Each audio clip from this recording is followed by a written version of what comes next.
there aren't very many people that we've met that are comfortable doing the thing that the band does. Yes. And so this kind of gets to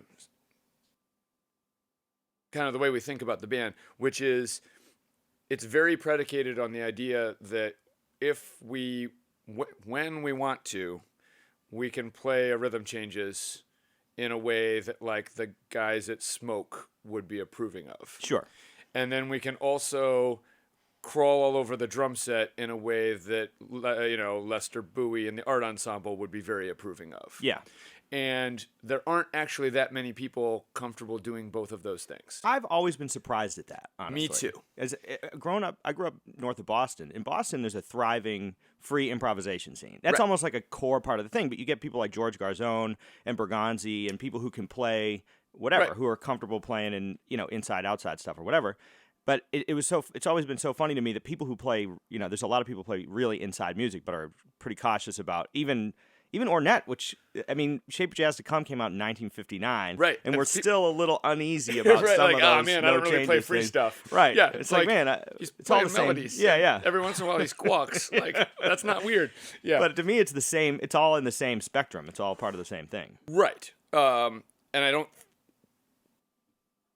But like despite that, there aren't very many people who do that thing, and so Right. we, in those first kind of like that first formative decade, we're all playing with other people, and we would meet, insert name of amazing musician who's a good friend of ours here, that we would then get together to do just like a session and be like, all right, cool, let's play Bye Bye Blackbird, and it like wouldn't be killing in a Bye Bye Blackbird way. It's like, okay, so now let's play Free, and it would sound like great. Yeah. And it's like, all right, but that's not the thing. Right. Or, we'd play a standard session and someone would, swing and sound amazing. It's like, all right, cool, let's just like play Free for a while. And then it was like super imitative and like not that thing. Yeah. And so we'd played with Brandon a lot.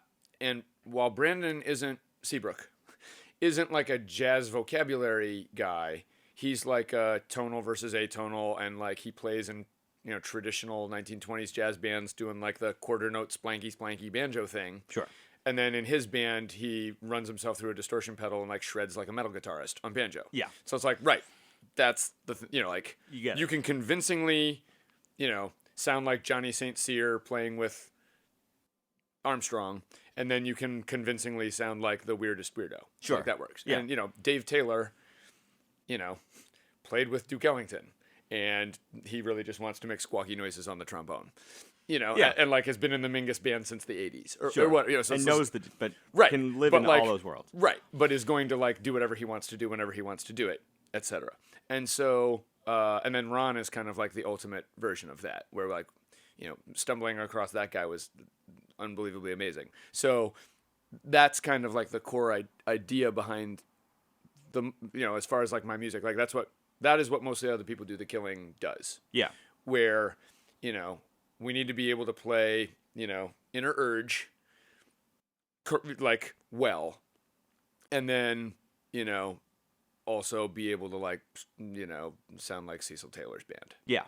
Sure. In an equally convincing way. Yeah. And then everything in between. So that was kind of the way that band has always been thought of. Yeah. It's like, we need to be able to play, like as free as possible for an entire night and have that be, that could be its own thing.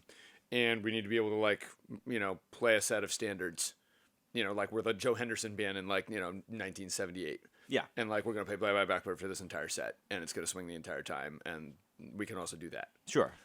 That's also a huge advantage in free music, because on the other side of the thing, I don't want to give straight ahead players too much of a hard time, but Right. in free world, there's a lot of people too that, in my mind, free music means you have the opportunity to use everything. It's Right. all there. But Right. instead, sometimes we get into this world where it becomes its own cliche, where it's like, Oh. oh no, we only make sounds or whatever, totally, and you lose yeah. track of the There fact that you are- have the opportunity to use all these Right. other There are things. arch conservative free improvisers Yeah. out there who are just as bad or worse as the like, kind of Lincoln Center super conservative straight ahead. It's the same thing. Right.